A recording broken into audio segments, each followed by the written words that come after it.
What's up, Elite Army? This is your kinda well, kinda toxic host, Sarah Rittendale, bringing you another episode of Well-ish.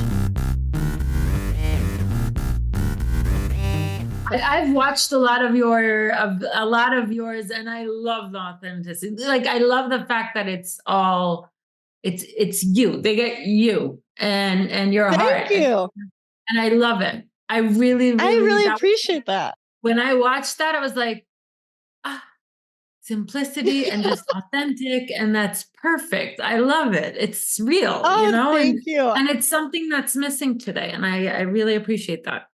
Sharon Banyas Heftis, welcome to Well-ish. I'm so excited to have you here with me today. I'm so excited to be here. Thank you, Sarah. Absolutely. So I will go ahead and let you introduce yourself. I think that it brings a lot of purpose to what we're going to be talking about, what your passion in life is. So if you wouldn't mind sharing with me what it is that your passion project is and who you are. My name is Sharon Banyas Heftis, and I am a mother of three, an entrepreneur, an author, and a mindset coach, that's what I'm focused on these days.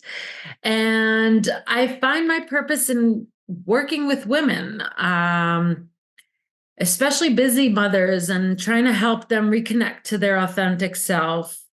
And my journey began when I too faced those challenges of like losing touch with myself, being a mother and kind of running with the giving and giving and giving and giving. And suddenly after a few years, you're like, what kind of music? Someone asks you, what's your favorite song? And you're like, favorite song? What do you mean? Favorite color? What's that? Like, I don't know. It's whatever fits me in the closet and whatever, comes out.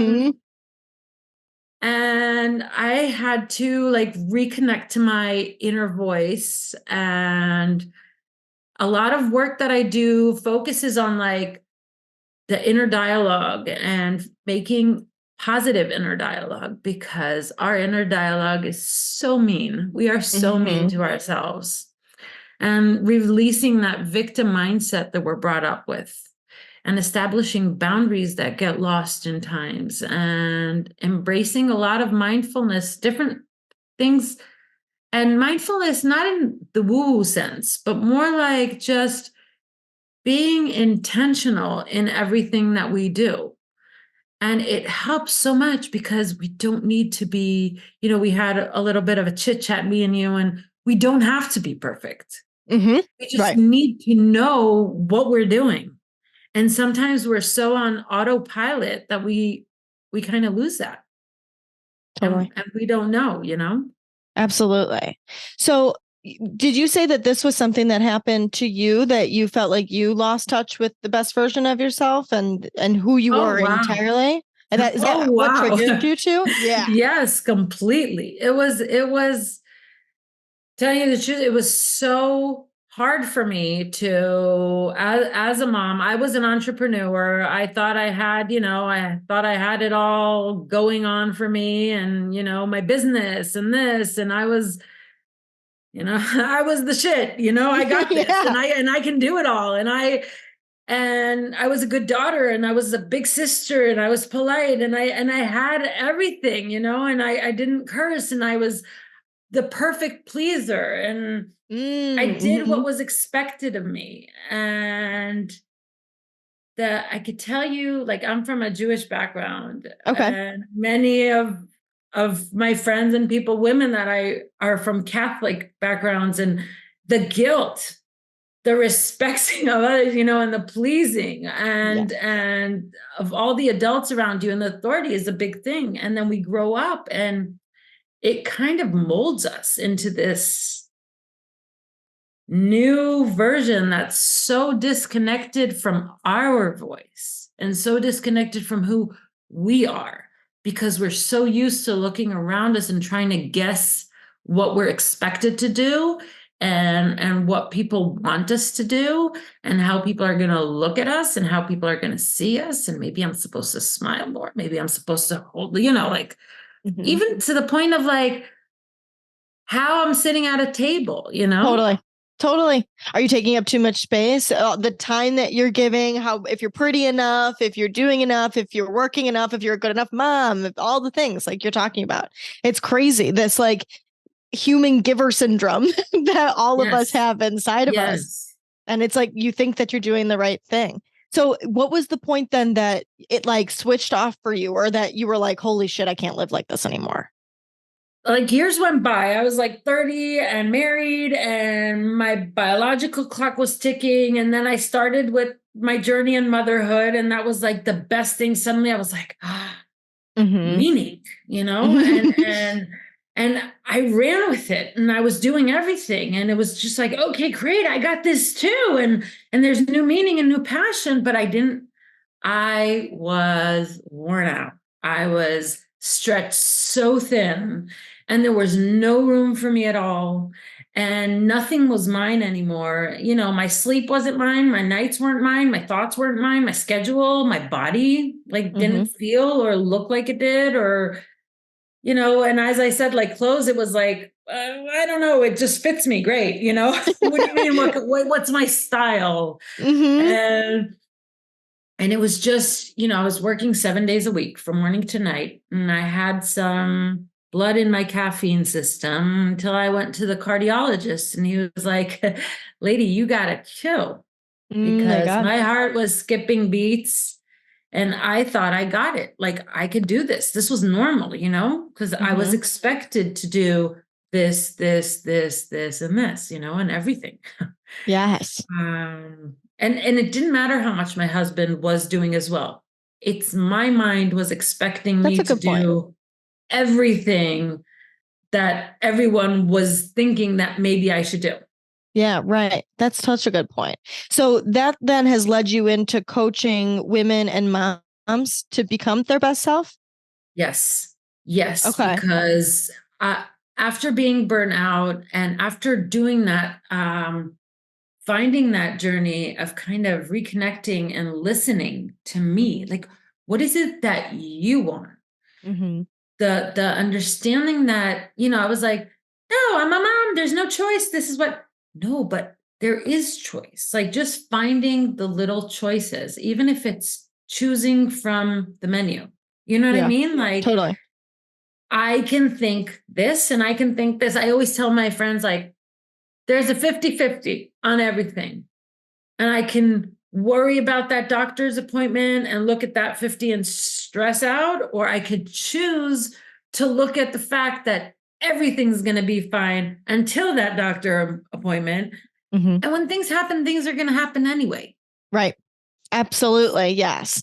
I so relate to that. I was just talking about something similar the other day, that I was late for my plane. And so I'm running to the gate and running through security. And that was my point, is that I wasn't running through security, is that you're stuck, stagnant, sitting there, and you can choose to either sit there and freak the hell out and be like, oh my God, my day is ruined. I'm not going to make it to the plane. Everything's going to be horrible. Or instead say like, okay, but what's going to happen if I don't make it to the plane? Then what? I'm going to have to go to the desk and I'm going to have to find another flight. I have my work computer with me, so it's okay. I can work remote and start to kind of problem solve to calm down and feel better, because like you said, it's not going to change anything. It's out of your control. So that's a really cool point. I agree. And like just the fact that you realize that, okay, wait. So a lot of things are not mine. And it doesn't matter if you're a mom or not a mom. It's just the fact of that pleaser in you. Suddenly you're like, wait, my thoughts are mine. My thoughts should be mine. Not they weren't mine, but they should be mine. That biggest thing was like, my thoughts are mine. And I am going to create my reality. So I wasn't going to manifest like $1 million with my thoughts, because I wasn't there yet. But I was at least like trying to notice and be intentional with like, okay, exactly like you said, Sarah, like, okay, now I'm going to focus on what am I going to do in this hour and this delay and with the flight, right? Like I'm going to pull out my computer and I'm going to work and I'm going to do this and I'm going to focus on this, because it doesn't matter if I focus now and I'm going to be upset at this or upset at this, or, Right. Exactly. So then what would you say? Because it seems like then there's this shift away from those thoughts that aren't you, and away from that negativity towards the version of you that is. So what is that authentic version? Not necessarily, I'm not asking you to tell me yours. If you want to, that's fine. But just more so like, what does that mean to become your authentic self? Before you listen to your voice, to hear your voice, we have so much chatter in our head. We have so much chatter around us. Mm-hmm. And the fact that you reconnect, I think that my process mostly started with like, what is intuition? Like, how do I connect my intuition? Because our intuition is what's supposed to guide us, right? That's what I heard. I was like, okay, so what is that? And I understood that it's like that voice inside of us. Mm-hmm. And I didn't even hear it. I didn't even know what it was. So like, just the fact that I started hearing that voice, even if it was like, do you see that cup on the edge of the counter?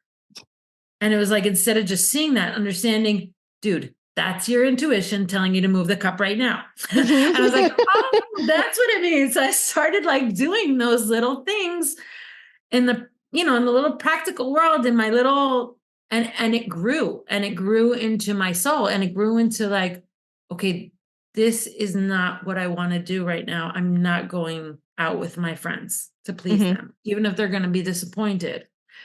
That I started hearing my intuition, and I started going with it.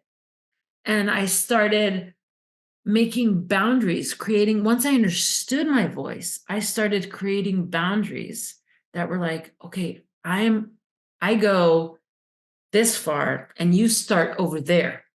Mm-hmm. And the fact that you're upset right now is not mine.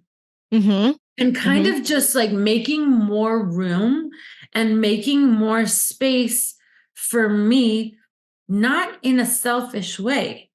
Because when you're doing things from others and you're doing other people's voice, I'm going to call it like that now. I know it's not right to say it that way, but like when you're working and acting upon other people's voices, you're not doing anything really right, because it's not you. Yes. And it's not something you want to do. Yes. You're doing it in order to please them. You're doing it in order. And it usually doesn't always come out right. You know what I mean? Because you can't really get into someone else's head and know exactly what they want and how they want it. And besides the fact that it's not right for you, it's not the right choice for you. But I understood that once I started listening to me and once I started doing things for me, I thought it was selfish to do. But once I started doing that, suddenly it was like, I had so much room to give to others. And when I did something for someone else, it was perfect. It was just right. It was exactly the way it's supposed. Have you found that? Like, have you ever found? Absolutely. Yes. Well, and I think that one of the things that I think you just said that was like so powerful for me is the starting small. Like when I think of listening to my intuition and trying to find who I am, I'm trying to like I've always thought finding things that I like and things that I don't like and looking for those small things, because it is a compilation of all of these things that make you yourself, your authentic self, and etc. And you saying to listen to your intuition in small ways. I've never thought of that. That's so cool. Like, absolutely. Like, because I think, so I've been in bad relationships in the past, and relationships that I probably should have followed my intuition, or friendships that I should have followed my intuition. People are stabbing you in the back, whatever the situation is. But it's like, you don't know that they're treating you poorly. You don't know something. So you keep going with it because there's no actual solid evidence or proof that they're doing something wrong to you, but you should be listening to your intuition. So it almost, exactly. Because you do know. Right. It's not that you don't know. Right. Well, and so doing that for so long, you lose that self-trust. You feel like you can't hear that intuition anymore, or maybe you cannot hear that intuition anymore. And so the idea of it being a learning practice process to figure out how to get your intuition back by saying like, okay, there's a cup on the edge of the counter. That's my intuition telling me I should go move that cup because someone's going to knock it over or it's going to fall. Right. Duh. Like, that's so smart. How many times have you told yourself, oh, I just saw that bag. How did I not take it into the car? Yes, absolutely. And so what a cool way to build on it instead of like, because it's like, it seems so huge. Like it seems like, oh, intuition. How am I ever going to trust anybody ever again? How am I ever going to know what to do with my life Right. ever again? But if you start small, like anything Just small. else, Just baby that's so steps cool. in I love everything. that. Like I can tell you, like that could lead later on to the fact that you're leaving the victim mentality. That, for example, I was talking before I go into the victim mentality, but like with, let's say, our inner dialogue, we are so evil to ourselves. Like how many times a day do people tell themselves, oh, I'm so dumb. Oh my God, Yeah. how did I do that? How stupid, or how dumb of me. And how we're supposed to like, there's a sentence in Hebrew that says like, if I'm not for me, then who will be for me? Yes. You know, and it's not that you have to do for yourself, but if you're not telling yourself, hey, baby, it's okay. You got this. No worries. Like if you're not talking to yourself like you would talk to your child or to someone or to your niece or to any child, you're not doing it right. Because if you're telling yourself how stupid, you're not like, if you saw someone else or your best friend, for example, and she did something wrong and she's like, and you're not going to tell her, oh my God, you're so stupid. You would never talk to her like that or them like that. It's crazy. But right. We think it's okay to talk to ourselves like that. We think that's productive somehow. It's so bizarre. And the thing is, it becomes self-destructive. We put ourselves down so much, and we're used to it for so long, for so many years of doing it, we're really good at it. And once we get really good at it, we're just used to putting ourselves down, and it causes us, you know, it ruins our self-worth. It ruins our, like, so many little things. Suddenly you find yourself, and I could tell you, like, now I'm 45, but like once you hit 40, you're like, oh, like, where did I go? Like, you don't realize that it's those tiny things. And I started like, okay, I'm not going to be mean to me. Because my husband was like, one day my husband said to me, wow, you're so hard on yourself. Like, do you do anything right? Oh my God, I've heard that for so long. People say that to me all the time. Not as much lately, but they do. They used to say it to me constantly. So I relate to you. So it's just like, or my daughter, once I said, oh, how stupid. And she's like, Mom, why would you say that? And I was like, you didn't hear that. And I was like, I'm not modeling the right thing. And it kind of took me inside to see, okay, I need to be nice to me. If I'm not going to treat a stranger on the street like that, I'm not going to treat myself like that. Right. So again, here with the baby steps, it's like just noticing, becoming mindful of what you're saying to yourself. And once you're aware of that, you know, you could change a little bit. And if you can't change it to something empowering, you could just maybe change it to just stop. Just like, if you know how Bambi says, if you don't have anything, if you don't have anything nice to say, don't say anything at all, right? Yes. Well, and so I was going to ask you that question because I know you talk about the power of positive thinking, but sometimes I think that it doesn't work because your brain is overthinking so much and knows the negative or is so ingrained in the negative that it doesn't almost believe the positive thoughts that you're telling it. And so is that almost the answer, that middle ground? If you can't change it to the positive, just thinking nothing. I always think to kind of back to that plane example of trying to not necessarily change it to the positive, but changing it to the realistic. It seems to be a little bit more attainable. What is your perspective on that? First of all, if you can't believe it, don't go there. You have to find something that you are willing to, like, for example, you know, they say you can manifest. I always say, like, change your life and like manifest the life of your dreams.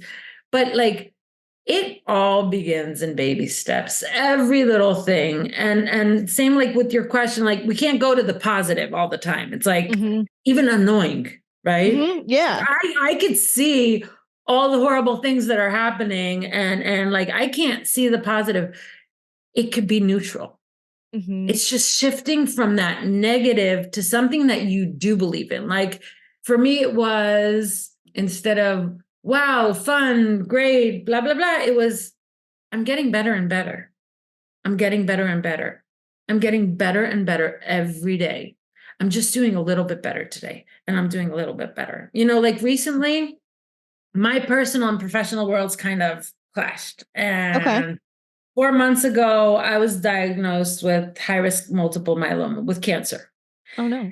And yeah, oh no. And like the diagnosis kind of like brought such a huge value to all these things that I've been teaching. Yeah.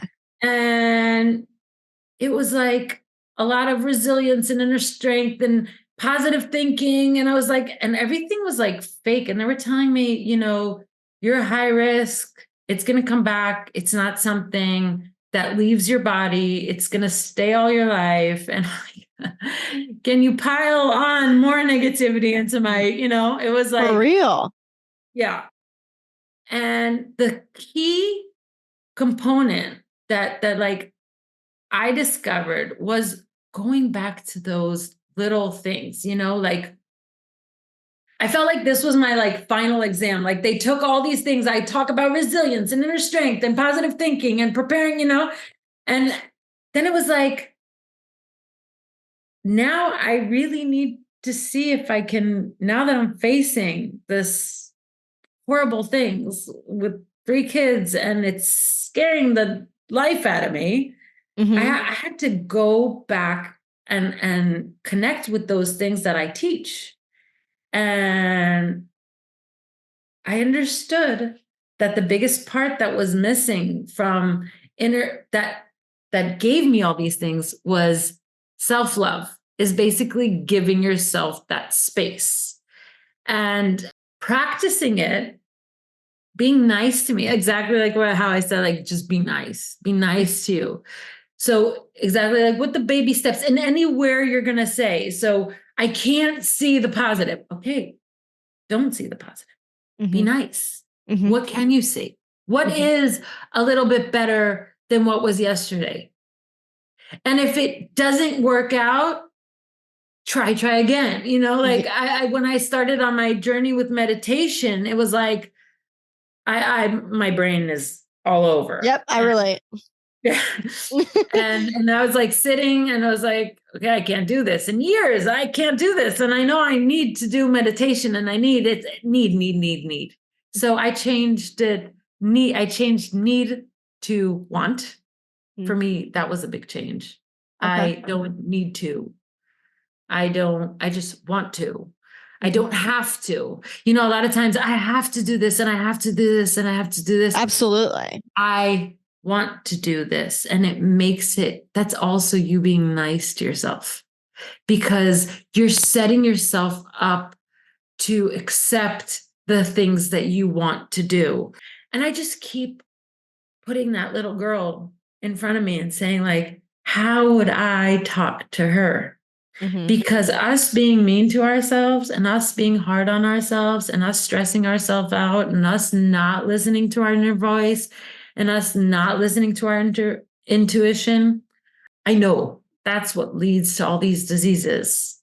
Yeah. And it's just a very, very crucial thing in our life that we're not taught. I agree. And we don't know how to do. Mm-hmm. And if we just take it with those baby steps and take it by being nice to ourselves and just know that it's like we got to fail to success. We need these failures. We need bad things to happen to us to understand how strong we are, to understand how great we are, to understand how many lessons are out there for us to learn, to understand like, wow, like I got this. Yes. I got life. I got, you know, I can do anything. It's so true.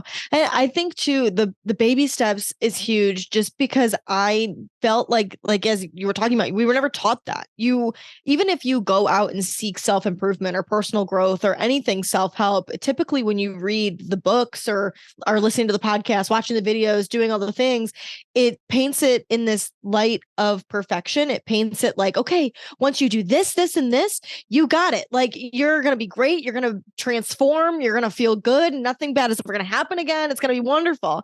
And you think because you logically are smart enough to understand what you have to do or what it's asking of you or what's expected of you, then you think that you have to show up and perform in that way because you can. But then you get into the situation like another people pleasing moment. And now you might know that you should be setting boundaries and maybe even know how you would word setting a boundary. But because you have no practice, there's no baby steps, you're mad at yourself because you don't execute it how you pictured yourself to in your head, because logically you're smart enough to know how to, but you just don't have that skill set yet. So being able to, like you're saying, baby step your way through it. I think if I had realized that at the beginning of my personal growth journey, I would have been so much better off. I would probably would have made it so much farther quicker compared to just trying to pound it all into my head and being mean to myself when I couldn't do it. Right. Right. So it's just baby steps and being nice on the journey. Like that is life. That journey is life. Us practicing and failing, that is life. Like Totally. that is what we should be expecting. We shouldn't be expecting all these instant successes. Like we're used to instant we're used instant to gratification. Instant gratification. Thank you. Mm-hmm.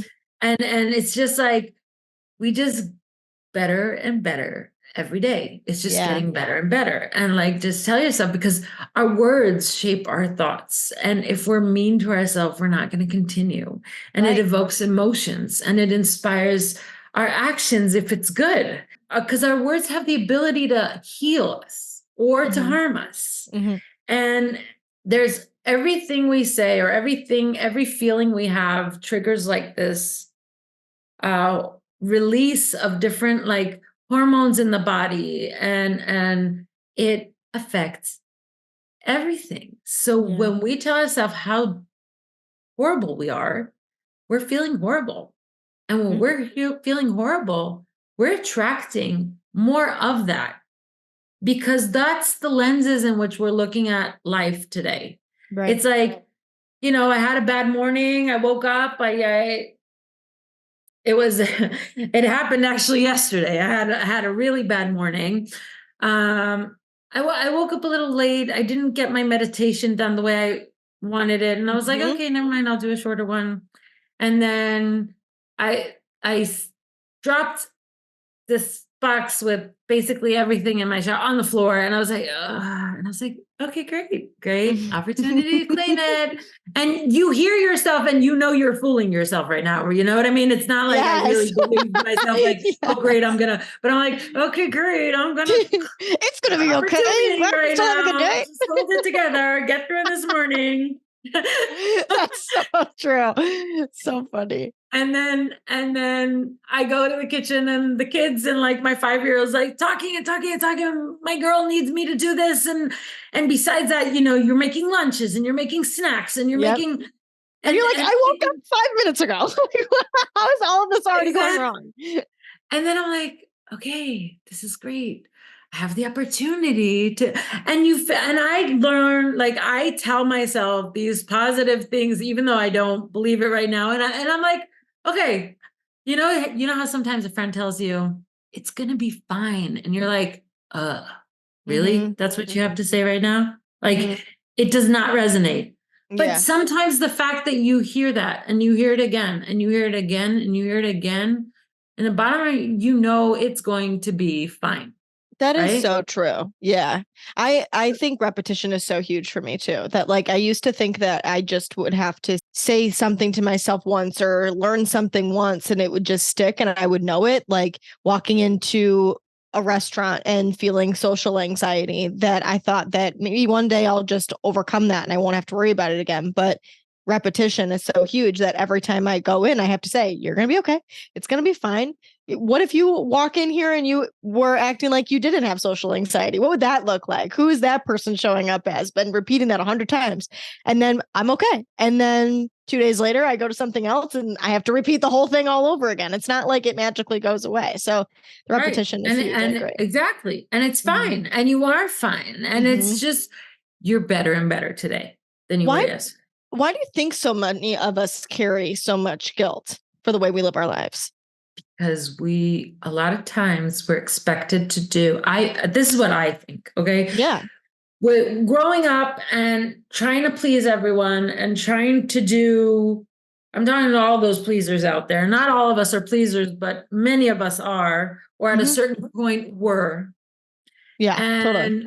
Because otherwise there were consequences, if it's not like, if you don't do what I say, you're not good enough. It could be emotional, or it can be like, God forbid, there's a lot of people that had it physical, some people had it, but you had to go by a certain standard.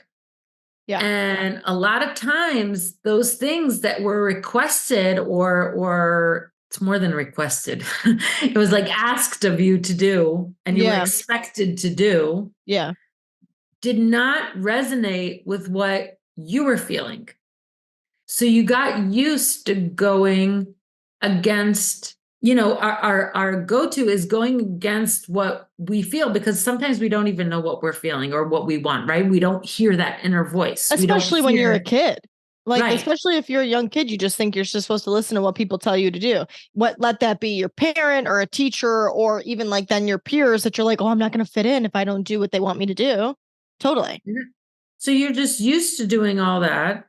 And at a certain age, you're like, hey, I feel like doing this. And then suddenly it's like someone else tells you, don't you want to do blah, blah, blah? And like A, B, and C. And you're like, no. And the guilt is because you're doing something that you weren't trained to do. You're going against that training that we got all our lives. I think that's what I feel. It's like suddenly we're listening to us and we're like, oh no, you could hear a lot of women. No, that's selfish. Like, what do you mean selfish? The fact that you're resting when your body hurts is selfish. The fact that you're sleeping when you have 40, like 100 degrees fever or 102, that it's not, because it's not 100. Or just sleeping 8 hours, like you're supposed to. And you're like, oh, no, I woke up late. Go. I still got it in me to go. And I'm like, yeah, but are you supposed to? Are you burning yourself out? Are you working on overdrive? Are you living for yourself? No. Right. Well, no. Why are you living like that? We're all just on a big floating rock, Right. And a lot of guilt is like us listening to, we're used to listening to others. And when we don't, we feel bad about it. Totally. We feel wrong.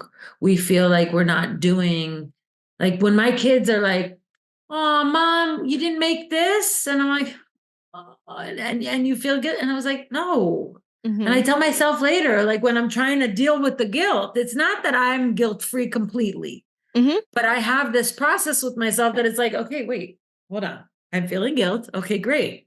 What are you guilty about? Like you made food with the best intention in the world. My heart was there. It's hot. Some people don't have food. Everything's fine. Why am I feeling guilty right now? Because I didn't please that exact moment that they wanted something else. That's like our go-to feeling. Is to make other people happy. Yeah. And when we don't, it's guilt. Right. Totally. So that go-to feeling is guilt. Right. That go-to feeling, it's like exactly like when we're used to listening to others, we take everything personally, right? Yes. Someone came in the room and made a face. It's like, oh, what did I do? What could I have done that made him come in? Maybe I should have made him smile when he walked in. But today I'm like, what? He came in with that face. That had nothing to do with me. Right. Absolutely. And nothing's personal. And realizing those little things, like nothing's personal. I'm not here in the world in order to think what you're thinking and do for you what you're thinking I should be doing. And no, I am here to help. I can help you. I can, but if you're not asking, that's another thing. We try to do before we're even asked to do sometimes because we think that it's expected of us to, right? Yeah, Do you feel totally. that sometimes? Like, Yes, absolutely. I know what you're talking about. And I think too, it brings me back to how we started this conversation about being intentional. That like you're intentionally asking yourself why are you feeling guilty? And you're intentionally asking yourself or pointing out to yourself that you're people pleasing. And you're intentionally saying it has nothing to do with me. Just because he walked in with this face on doesn't mean that it has anything for me to be taking personally. But you have to intentionally have those thoughts, because if you don't intentionally have those thoughts, they just are swimming in your head. And it's like you can think to yourself, well, yeah, I'm thinking about it. I'm talking to myself about why I feel guilty or whatever, but it's just really the swarm of garbage in your head. And it's not any real solid thinking or problem solving or validating yourself or anything like that.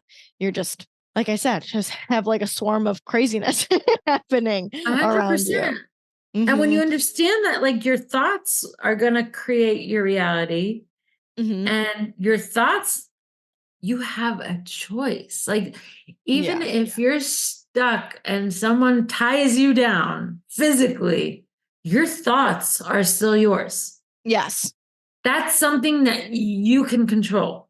And once you start working with your thoughts, if it's in being nice, if it's, no, this is not mine, like boundaries, this is not mine, this is theirs. I need to do this and this. And, just kind of understanding where you are and where someone else is. Like, I go up to here and they start there. You learn that you can choose. And once you choose your reality and you choose your thoughts and you choose what you're supposed to do, it's a completely different story. It's a completely different reality. Yes. And so what you were saying, like, just brought me back to the fact that, like, our choices, we have a choice. We have a choice to intentionally think.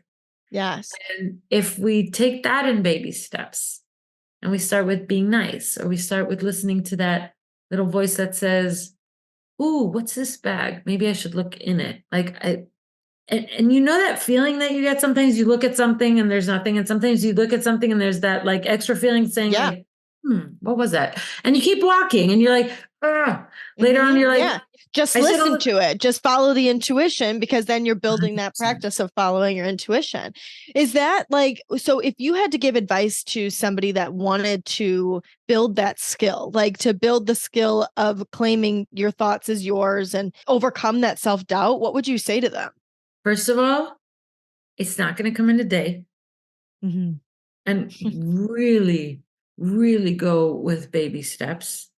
Understand that nothing's personal.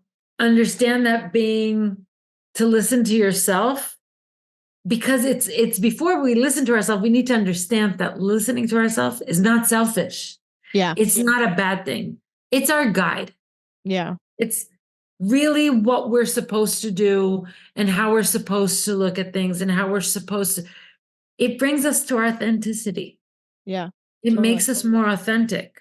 When we listen to that voice, suddenly you get to know what you like. You get to know what you don't like. You get to know where you shine. You get to know where you don't.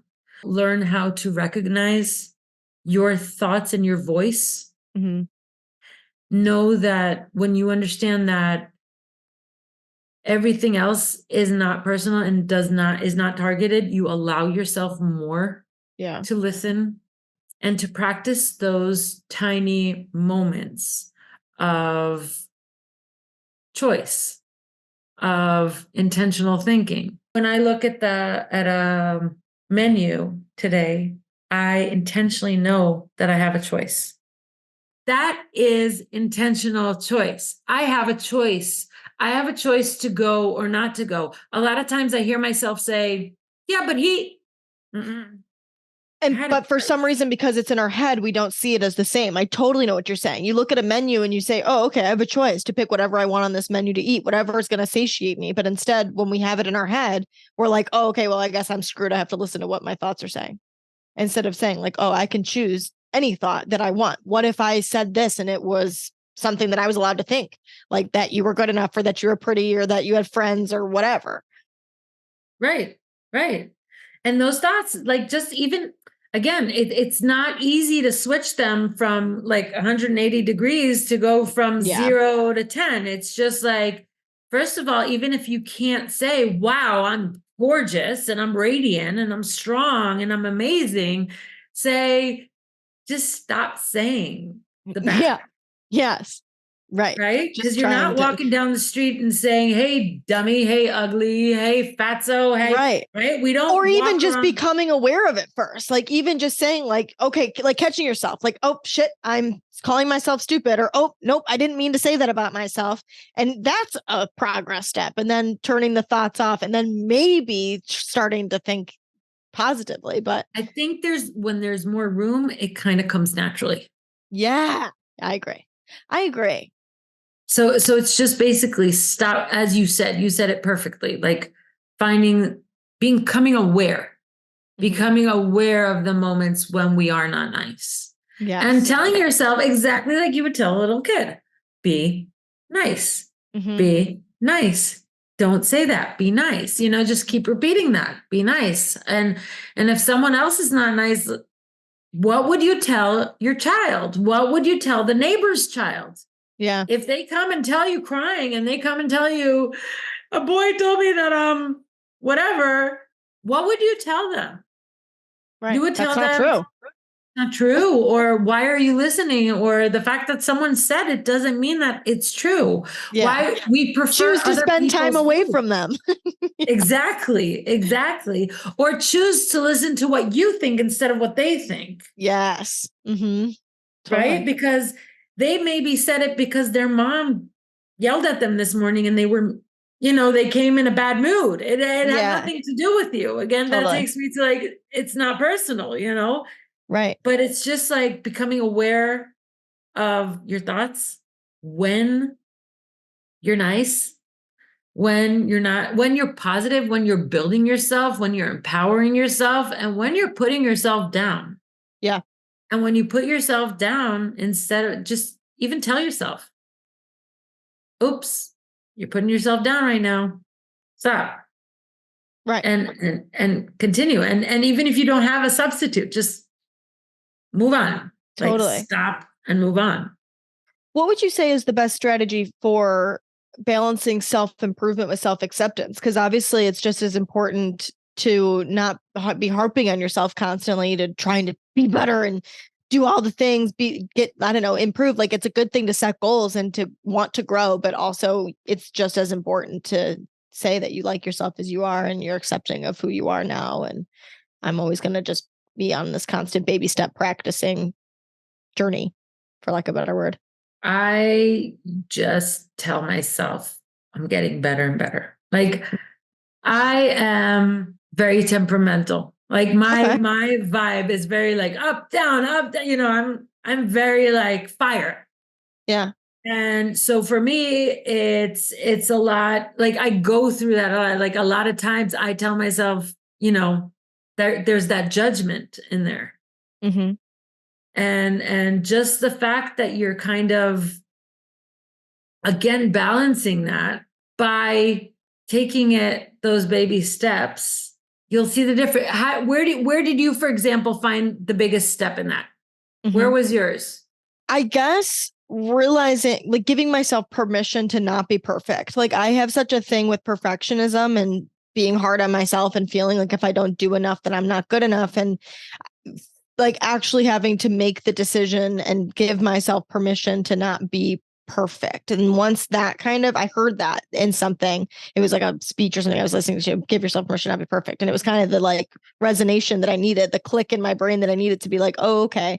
And I guess from there over time, back to that concept that it doesn't happen at once, that it was like, oh, okay, like I guess maybe balancing them both at the same time, or like you're saying, like doing them both, like that they live separately. Both can be true. Like I can be working to grow, but also we're all perfectly imperfect, right? right, There is no such thing as perfect. right, There's no such thing. Perfect by whose standards? By what standards? What is like, because if I ask George, Jim, and Mary, they're all going to say something else, right? right. Everybody's going to say something else. So there is no such thing. It's just an illusion. Perfection is an illusion, right? Yes. So once we understand that perfection is an illusion, and there's just this thing I want to get better at, Mm-hmm. then comes in be nice, right? And Right. baby steps. Yes. And just, okay, great. I want to not flip out on my kids, for example, on when I am unbalanced inside. Mm-hmm. So is it going to happen? Oh God, yes. Mm-hmm. And it's completely okay. There's things that we can't control. Mm-hmm. And there is no such thing as perfect. Yes. But I can want to get better. You know, I can move towards there, and I can just, and understanding that all those failures, we can't call them failures. We got to call them trials. Yeah. They're just trials towards being better. Right. And we have another trial and another trial and another trial. And once we understand that life is made out of trials, right? Which you can call it also, life is made out of failures. Right? It's true. It's true. And we fail our way to self-improvement because we have to get it wrong to understand how to get it right. Right. Right? Having the courage to do that too. Exactly. And you have the courage when you understand that there's no such thing as perfect. Absolutely. So whatever you're doing is completely fine. Absolutely. And whatever you're doing is perfect. Yes. And the fact that I am holding my tongue today and tomorrow I will flip maybe. Yeah. What can I do? Exactly. Because you're being your best self as often as you can. Exactly. It's what you do most of the time that matters. And when we ruin it and when we do fall, that's authentically you too. Yes. Yes. And totally. being authentic is like getting you better and getting you to that place where you want to go, because you just got to get it in your way, and you need to understand it in the way that your brain understands it. And so when you're going towards something new, like on the journey of self-growth and self-improvement, sometimes you like have this like new concept and you're like, okay, I'm going to do this exactly like with the meditation. Yep, I got this. But what do you mean I got this? I've never done this before. Yeah. I need to like, they always say like when a toddler starts walking, they can fall 17 times a minute. And no one is standing there on the side and saying, you're a failure. You're never going to walk, right? You're never going to get this, and you're never going to walk. And no, everyone's standing there and saying like, good job, good try, good try, good try. Yeah. And it's exactly like just doing that, like good try yourself to the next step. Absolutely. That is such a good point. I love that. So to wrap things up, I like to ask my guests a series of questions. It's kind of like, it's a game that I call Kind of Toxic, Kind of Well, because I think that it really brings humanity to my guests that seem to have it all together and seem to have like these great mindsets. And so a lot of the time people will have a way of shifting the way I ask the questions that do highlight your good mindset. So that's an okay way to answer. Or if you do have, a kind of toxic thing that you do lean into, that's okay too. So whatever best suits you. But I have these questions if you're down to play. Always down to play. Deal. And I hope I'll be a good. I'm sure you will. I know you will.